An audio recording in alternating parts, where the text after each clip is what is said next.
आज हमारे साथ एक सक्सेस स्टोरी है बच्चे का। अभी एमबीबीएस के लिए फॉरेन कंट्री में जा रहा है। कंट्री का नाम है सर्बिया, बेलग्रेड इसकी कैपिटल है। वहां पर एमबीबीएस करने के लिए ये बच्चा जा रहा है, जिसने हमें संपर्क किया था। और साथ में हमारे साथ हमारे जो दिल्ली ब्रांच के ब्रांच हेड हैं दीपक जी, वो भी साथ में हैं, जिन्होंने इस केस को प्रॉपर परस्यू किया था। तो ये बच्चा जो है कश्मीर का है, श्रीनगर का। तो इसकी कैसी जर्नी रही है क्रॉनिमिकेशन के साथ, उसके बारे में हम डिस्कस करेंगे। साथ में ये पहले यूक्रेन गया था, एक सेमेस्टर भी कंप्लीट किया है, वहां पे भी लाखों रुपए इसने खराब किए हैं। तो हमें संपर्क किया, करने के बाद इसके बजट के अकॉर्डिंग हमने इसको बेस्ट से बेस्ट ऑप्शंस बताने की कोशिश की है। वो इसने सारे ऑप्शंस देखने के बाद फिर डिसाइड किया कि चलो ठीक है, तो इस कंट्री में हम जाते हैं, जहां जाकर फिर अपनी एमबीबीएस करके कंप्लीट करेंगे। सबसे पहले मैं आप दोनों का स्वागत करता हूं इस जूम मीटिंग में। मेरी तरफ से आप दोनों को नमन है, नमस्कार है। सर नमस्कार। तो सबसे पहले ओइस आपसे मैं पूछूंगा कि आपको क्राउन इमिग्रेशन के बारे में कहां से पता चला है? सर यूट्यूब से ही सब कुछ देखा था, अच्छा। गूगल से। तो जब आप वहां गए थे यूक्रेन, तब नहीं देखा था हमारे हमारे बारे में? तब भी देखा था बट तब लेट हो गया था, तो मैंने फिर यूक्रेन ही किया था एडमिशन, तो जर्मनी में चल रहा था। यूक्रेन कौन सी यूनिवर्सिटी में थे? खारकिव में। खार्किव में। तो वहां पर कितने सेमेस्टर कंप्लीट करके आए हैं आप? वहां पे तो ऑनलाइन पढ़ा एक सेमेस्टर। एक सेमेस्टर आप गए नहीं इन कैंपस, जो वहां पर नहीं गए? गया लेकिन मैं तो बस एक दो हफ्ते गया। तो वहां पर एक चीज जरूर पूछूंगा, कितने पैसे खराब हुए आपके? 4 लाख तक। कितनी फीस दी थी यूनिवर्सिटी की? 4800 थी। 4800, 4 लाख तक कैसे हो गए? बाकी फीस वापस मिल गई? नहीं सर, पूरी नहीं भरी थी वो कितनी भरी बाकी थी? कितनी भरी थी? हैं? Half half. हाफ भरी थी। ठीक है। तो जब वापस आ गए, वापस आने के बाद आपके जो कंसल्टेंट थे, उन्होंने कोई और ऑप्शन नहीं दिया आपको? जी हाँ, वो बोल रहे थे जॉर्जिया, बट जो जिनका अभी पहला सेमेस्टर चल रहा था तो वो ट्रांसफर नहीं ले सकते थे। ट्रांसफर वाले 1 ईयर के बाद ले सकते हैं ट्रांसफर, और अब तो एनएमसी की गाइडलाइंस भी डिफरेंट है, तो वो ट्रांसफर ले ही नहीं सकते। नहीं चलो, इसलिए यहाँ पर भी आप एक न्यू स्टूडेंट जा रहे हैं सर्बिया में। तो अगर जॉर्जिया में भी चलना जाना होता तो जॉर्जिया में भी नए स्टूडेंट जाते हैं, जो जॉर्जिया क्यों नहीं गए उसके थ्रू? ये जॉर्जिया अच्छी कंट्री नहीं लगी मुझे, और रशिया के साथ भी, नहीं रशिया से दूर ही जाना। नहीं नहीं, कंट्री के अलावा भी जो यूनिवर्सिटी उन्होंने रिकमेंड की थी, क्या उस यूनिवर्सिटी के बारे में भी बताएंगे, कौन सी यूनिवर्सिटी रिकमेंड की थी? एक तो बतौनी बताई थी, हाँ। और वो एससीयू, अच्छा। तो आपने कभी इन दो, जॉर्जिया एससीयू हाँ यूनिवर्सिटी है मैं ना। समझ गया, दोनों की दोनों ऐसे ही है, कोई इतना है नहीं है। मैं जॉर्जिया लोगों को अवॉइड करता हूँ कि मत जाएं। अगर जॉर्जिया में जाना भी है तो टीएसएमयू की तबिलिसी स्टेट मेडिकल यूनिवर्सिटी मिलती है, तो that is the best one. Another universities में जाने का फायदा नहीं है। जी तो अभी आपको जो यूनिवर्सिटी, अभी आपका, आपने हमें संपर्क किया, आपने हमारी वीडियोस भी देखी होगी, जी सारा कुछ आपने देखा है। तो मैंने आपको यूरोप के लिए भी सजेस्ट किया होगा। जी हाँ बिल्कुल, बट लेट हो गया था, लेट डिसीजन हो मैंने लेट लिया। लेट लिया। तो अभी भी बहुत सारे यूक्रेन इफेक्टेड स्टूडेंट आज की डेट में भी इसी ड्रीम पर बैठे हुए हैं, इसी उनको लगता है कि हमारी जो हाई कोर्ट है, जहां पर हमने अपने केस डाले हुए, सुप्रीम कोर्ट है, उनको कोई रिलीफ दे देगी, कि हाँ उनको इंडिया के अंदर कंसिडर कर लिया जाएगा। तो ऐसा मिलने के चांसेस बहुत कम है। उन्होंने ऑलरेडी अपने बहुत लाखों रुपए खर्चे हुए हैं, फर्दर भी वो कहीं पर ट्रांसफर नहीं ले रहे हैं। हाँ, जहां पर ट्रांसफर ले भी रहे हैं प्राइवेट यूनिवर्सिटीज में, मैक्सिमम दे जॉर्जिया की ऐसी तैसी फ्री, चलो जॉर्जिया में जहां पर है।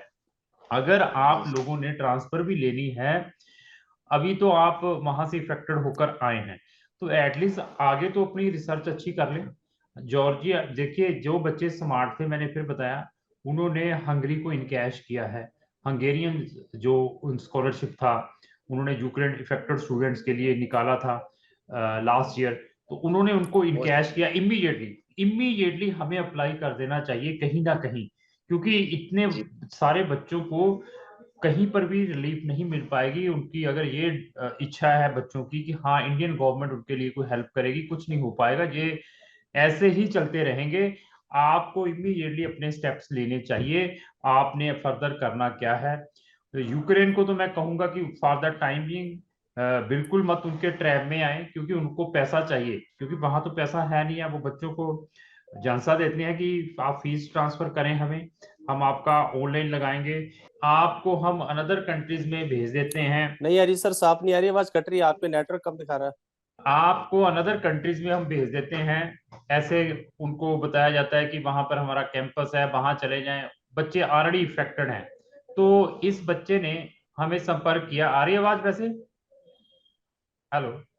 जी जी जी हाँ जी। ठीक ठीक आओ। तो इसने हमें संपर्क किया। इसको मैंने सब कंट्रीज बताई होंगी जो जो ऑप्शंस थे। इसने कहा कि सर मेरा सर्बिया के लिए कर दीजिए। तो सर्बिया में जिस यूनिवर्सिटी में मैंने आपका किया है, क्या नाम है यूनिवर्सिटी का? यूनिवर्सिटी ऑफ नोवी साद। क्या आपने उसकी रिसर्च की है? यूनिवर्सिटी की क्या स्टैंडिंग है, कब की है, क्या उसका इंफ्रास्ट्रक्चर है यूनिवर्सिटी का, पब्लिक है प्राइवेट है, कुछ चेक किया इसका? जी जी जी यूनिवर्सिटी पब्लिक है और बहुत पुरानी यूनिवर्सिटी है। तो बाकी वहां पर कोई फीडबैक मिला हो नंबर पर। पुराने बच्चों से कोई फीडबैक मिला हो, कुछ आपके कांटेक्ट में हो बच्चे वहां पे? मेरे कांटेक्ट में तो नए ही बच्चे हैं, पुराने एक दो से मैंने बात की थी, बोला ठीक ही अच्छी यूनिवर्सिटी है बहुत। तो इस यूनिवर्सिटी की फीस कितनी है? 6500 यूरो। देखो 6500 यूरो का डॉलर है। Euro euro. तो आपने फीस कितनी ट्रांसफर कर दी है? 50% तो कर दिए सर। 50%। वहां पर $4800 थी, यहाँ पर 65,000 यूरो की है। वहां पर 5,000 यूरो वाली भी यूनिवर्सिटीज हैं वैसे, आपको मालूम है, सर्बिया के अंदर। यूनिवर्सिटी ऑफ निस। हाँ, उसमें भी हमने बच्चों को डाला है, उनमें भी बच्चों के एडमिशन आए हैं। ट्रांसफर वालों के भी आए हैं, जिन्होंने न्यू जाना था उनके भी आए हैं। तो इस बच्चे ने उस यूनिवर्सिटी का एंट्रेंस एग्जाम भी दिया है, क्योंकि कहता है कि मैंने एक सेमेस्टर जॉर्जिया में वहां पे यूक्रेन में कंप्लीट कर लिया था। तो मैं अभी मुझे बेनिफिट नहीं होगा कि अगर मैं सेकंड सेमेस्टर में वहां जाकर एडमिशन लूं, क्योंकि मैं एनएमसी की जो गाइडलाइंस है, जो एफएमजी गजट आया है उसके अकॉर्डिंग उसको मैं फुलफिल नहीं कर पाऊंगा। इसलिए मैं न्यू सिरे से एडमिशन लूंगा। और वहां पर भी बच्चे ने पैसे खराब किए हैं। तो अभी जो एजेंट्स थे, मैंने फिर बताया, जिन एजेंट्स के पास ऑप्शन ही यूक्रेन थी, उसके बाद जिसके पास कोई ऑप्शन थी नहीं, उसने बच्चों को मैक्सिमम जॉर्जिया भेजने की कोशिश की है। हमारे पास जितने भी बच्चे इफेक्टेड थे यूक्रेन से, हमने उनको डिफरेंट डिफरेंट, रोमानिया में we have send a number of students transfer वाले। हंगरी में हमने जो हंगेरियन स्टाइपेंडियन प्रोग्राम था, जहां पर फ्री इंटायर स्टडी फ्री थी, उसके अंदर नंबर ऑफ स्टूडेंट्स को भेजा है। इवन सर्बिया के अंदर बहुत नंबर ऑफ स्टूडेंट्स को भेजा है। बुल्गारिया में भी ट्रांसफर वाले स्टूडेंट्स का हमने डाला है। मोल्डोवा में भी स्टूडेंट्स का डाला है। इवन रशिया के अंदर भी जिन बच्चों का बजट ही कम था, कहते हैं हमारे पास कोई ऑप्शन ही नहीं है, वो बच्चे रशिया भी ट्रांसफर वाले गए हैं। लेकिन जहां पर भी हमने भेजा है बच्चों को, वहां की पब्लिक यूनिवर्सिटीज में, जिनकी जो वर्किंग है पिछले लंबे समय से है, 30-30 40-40 50-50 साल पुरानी यूनिवर्सिटीज में, ऐसा नहीं है कि मैंने बच्चे को एक ही यूनिवर्सिटी रिकमेंड कर रहा हूँ कि सर्बिया में मैंने सिर्फ एक ही यूनिवर्सिटी में आपको भेजना है। सर्बिया में हमारे पास 3 पब्लिक यूनिवर्सिटीज हैं। आप किसी भी यूनिवर्सिटी में हमें कहते हैं तो हम हर एक यूनिवर्सिटी में आपका हेल्प कर सकते हैं। डिपेंड बच्चे के ऊपर है। आप अपनी यूनिवर्सिटी की चॉइस हमारे पास शेयर करें कि मैंने इस यूनिवर्सिटी में जाना है, इसी प्रोग्राम में जाना है, तो क्राउन इमिग्रेशन डेफिनेटली आपके एडमिशन में और आपके वीजा में हेल्प करेगी। तो अभी आपका वीजा आ चुका है सर्बिया का? जी सर बिल्कुल आ चुका है। तो थोड़ा वीजा और पहले दिखाएंगे। मैंने पहले क्या? रोमानिया रोमानिया का क्या हुआ था जो रोमानिया में डाला था? उसका पेंडिंग लिस्ट में आ गया, और जो हंगरी का है ना, वो पीडी कम हंगरी कम जो ये स्कॉलरशिप थी वो भी हाँ, मैंने भरी थी। तो उसका क्या हुआ? तो उसका ये उसका को वही पहले उनने बोला सबमिट हो गई, अब हम फॉरवर्ड कर रहे हैं यूनिवर्सिटी को, अब वो आपका प्रोफाइल देखेंगे। उसके अच्छा। बाद उनने बोला मैं हम नहीं दे हम आप दूसरे साल ट्राई कीजिएगा। नहीं, अभी इस साल तो है ही नहीं है। इस साल तो उन्होंने वैसे ही क्लोज कर दिया कि नहीं हम नहीं देंगे। नए सिरे से आपने जाना है, न्यू एडमिशन लेना है स्कॉलरशिप के through, not for MBBS, another programme है, वो अभी ओपन हो चुके हैं। तो आपके परसेंटेज कितने थे 12th में? 12th में 69 थे। 69 थे। तो हंगरी में भी 10th में 82 थे। हंगरी में आपने किसके थ्रू डाला था? हंगरी में जी आवाज नहीं आई फिर से। मैं ये पूछ रहा हूँ कि हंगरी में आपने किसके थ्रू अपना डाला था? हंगरी में डाला था ना आपने? हाँ, हेलो। जी तो हंगरी में वही जो आप स्कॉलरशिप भरी थी सर। इसको वो आपने खुद अप्लाई किया था या किसी कंसल्टेंट के थ्रू अप्लाई किया था? चलो एनी हो, तो सर आपकी आवाज ऐसे है कि आपका रोमानिया में वेटिंग लिस्ट में आया था, रोमानिया में। हाँ उसमें, हाँ रोमानिया का इसने हमारे थ्रू अप्लाई किया था, लेकिन उसको वेटिंग लिस्ट में मिला था। जी वेटिंग लिस्ट में इसमें लिए मिला था कि एक इसके परसेंटेज, और इसने तब हमें कांटेक्ट किया जब सारे का सारा रोमानिया का क्लोज हो चुका था। तो हमारे पास नंबर ऑफ ऑप्शंस रहते हैं मेडिसिन स्टूडेंट्स के लिए, बच्चों के, कि अगर आपने एमबीबीएस फॉरेन कंट्री से करनी है, आपकी प्रोफाइल चेक करने के बाद मैं आपको सजेस्ट कर सकता हूं कि आपका हम कौन सी कंट्री में आपके बजट के अकॉर्डिंग आपका एडमिशन और वीजा में हेल्प कर सकते हैं। अपना वीजा लगाएंगे सर सर्बिया का?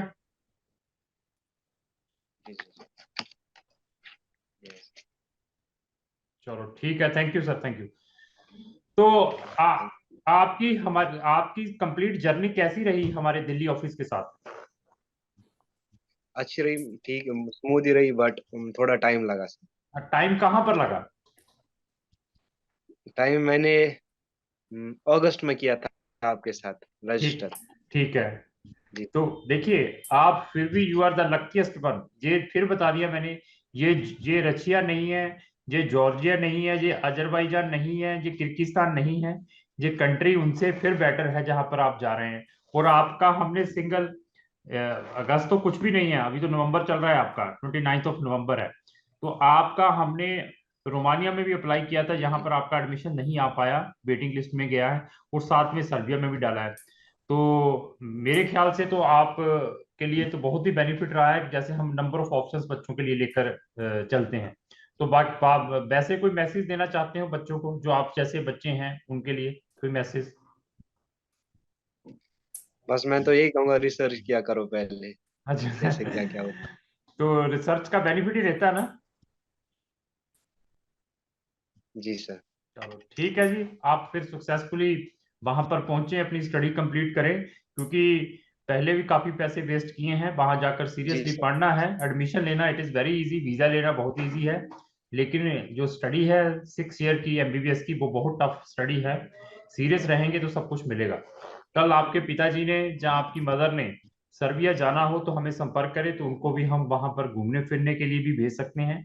अगर उन्होंने सर्बिया में सेटल भी होना है तो वो भी ऑप्शंस हमारे पास है, वो भी मैं आपको ऑप्शंस प्रोवाइड कर सकता हूँ। ठीक है जी, ओके सर, फिर जी इसको सर। क्लोज करते हैं। थैंक यू, सर धन्यवाद।